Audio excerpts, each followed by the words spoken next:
Magandang araw, ating ipagpatuloy ang ating fraction series.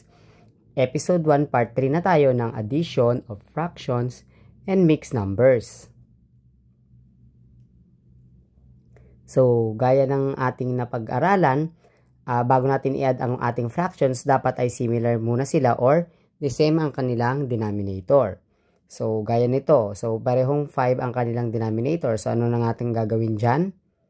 Yes, kokopyahin. So, meron tayo dyang denominator na 5. Then, add natin ang numerator. Then, 5 plus 5 equals 10.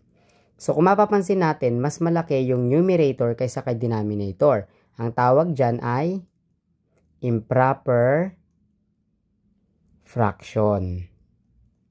Tandaan, improper fraction kapag mas malaki na yung numerator kay denominator. Anong gagawin natin dyan?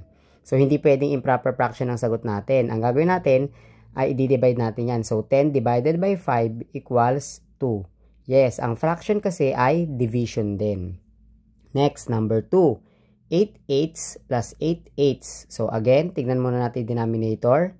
Parehong 8, so pwede nang kopyahin. Then, 8 plus 8 equals 16. Then, 16 divided by 8 equals 2. Yes, 2 din po. Then, number 3, 2/3 plus 3/3 plus 1/3. O, pare-pares na naman ang denominator. Similar fractions, kopyahin. Then, 2 plus 3 plus 1 equals 6. Then, 6 divided by 3 ay 2 pa rin. Ayan, pare-parehong 2 ang sagot. Dito kaya sa number 4, 5/10 plus 8/10 plus 7/10. Ano naman kaya ang sagot? So, yun ang ating pangatlong part ng fraction series. Thank you and God bless.